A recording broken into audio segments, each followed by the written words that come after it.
life and interactions with people. So in that respect, it's unremarkable. We had the earlier debates that we had, which I was involved in, and were quite nasty. As far as radical constructivism, I don't really understand that, but from a philosophical point of view, I get uneasy about the bandwagon metaphor is what worries philosophers. Sorry, philosophers about psychologists. The next fad, particularly when I say the next fad coming out of America. So we've got millions of gurus, millions of clever thinkers, and fast on their feet interviewers. The man you're talking about on TV. And they come through Australia, the Deepak Chopra's the most recent one, swanning with the stage.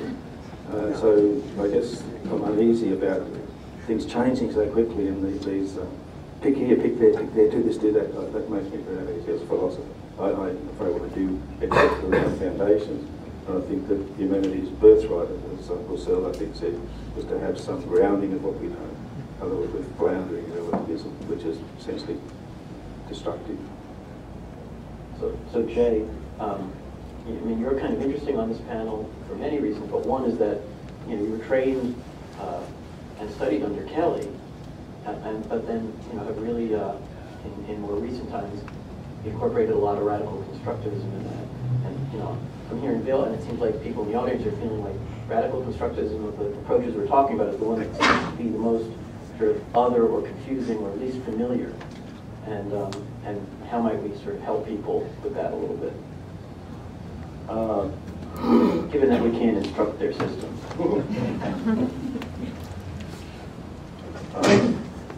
Yes, we can perturb them. That I'm good at. Yeah. And my reputation for perturbation. Indeed. What I like, so first of all, I've not abandoned PCT. Right. What I liked, though, is that Maturana approached all this not as a philosopher, but as a biologist. And the radical piece of this doesn't mean necessarily way out, it means thoroughly consistent. So what I liked is that through one set of consistent axioms and principles, he's able to ground us perhaps better than some of the social science approaches have done. I don't see it as foreclosing anything, including the various domains of discourse that Sheila's talking about, which would simply be linguistic domains as far as Maturana is concerned. Maturana does start with the organism. Somebody asked him why he privileges the organism in biology. He says because if he hits the person over the head with a 2x4, the conversation stops. However, since he is very committed to the notion of the centrality of language and the creation of observers, which means you must have two languaging beings in interaction, it does allow for the social, very fully for the social aspects of life. In fact, that we live in language and we observe each other and observe ourselves through each other. So Maturana simply just adds an additional dimension to where I was with PCT.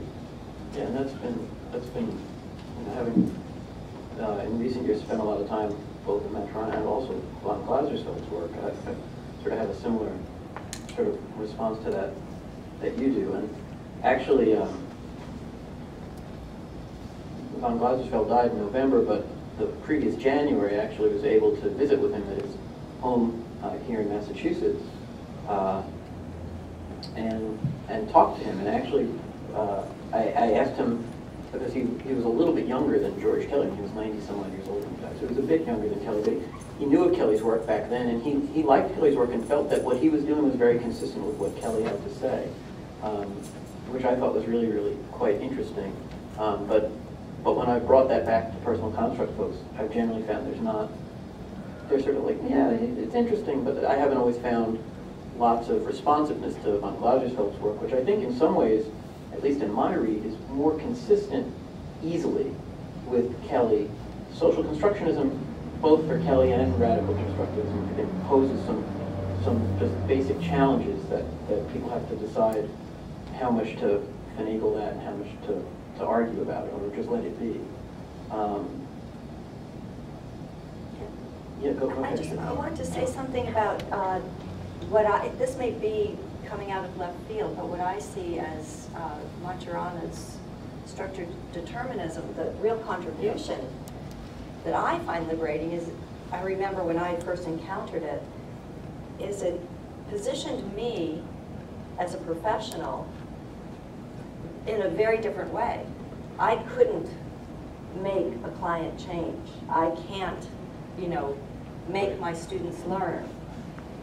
And that, I think, is a huge contribution to recognize that all we can do is kind of, invite. He says perturb, but I would say invite, which are two different ways of talk about language is important. So I think that that's really important as we think about what we do and who we are, as professionals, and more important even as we think about what are we doing when we train people? Are we teaching them to be this old-fashioned idea of what an expert is? And yesterday we were talking about the checklist in one of the sessions. I did that. Okay, I asked that kind of question. Now I did this and I did that, but not being responsive to people. So it helps us move more into what Huber was talking about yesterday, this dialogic self, this dialogic space. I don't know if this can make sense. Let me try to ask this and see if I can understand it. But so in social constructionism, when we talk about discourses, one of the places where I know that certainly the radical constructivists often take issue, and I think personal contract psychology to a certain extent too, and I get stuck on this all the time. So is the discourse really shared? Is it a shared discourse, or does each person have their own private understanding of that discourse? Because then you hear that a lot. These discourses are sort of these things out there somehow that are impacting. So these discourses, and social constructionists sometimes will say, well, the discourses inhabit us, which suggests they get inside us, which I'm not sure is consistent completely with this idea that the discourses are kind of between us.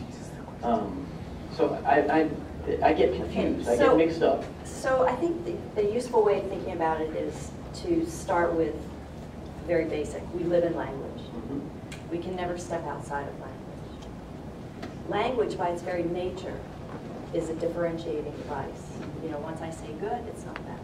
Once I say right, it can't be wrong.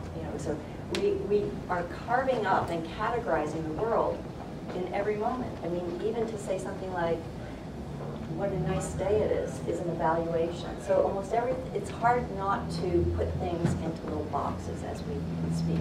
So if we recognize that we live in language, then any kind of discourse, of course, the way I make sense of it when we talk about dominant discourses, those are the sort of things that people, the oughts and the shoulds that we walk around with. Now, they're nuanced and different for everybody, okay? But they're still in language, and language is still a relational, social element. It's not, we don't have private, we aren't born with language, we live into it, we're born into it. So, so in that way, this inside-outside dichotomy is collapsed, and yet there's still a uniqueness. I mean, there's nothing about social construction that says we're all the same. I am the confluence of all my relations and all the conversations of real, imagined, and virtual that I have been part of. And so, one of the things about being human is that we have these vast repertoires, but we use such a minimal amount usually. And I think that that's what social transformation and personal transformation is all about, is exploring resources, conversational resources we already have access to, but we just don't use because we get into the nature of interaction. But anyway, so all this to say is when we talk about the discourses, no, it's, shared is not a word I use. We don't have shared meaning, we don't have shared discourses, but we act as if we share them. They're taken for granted.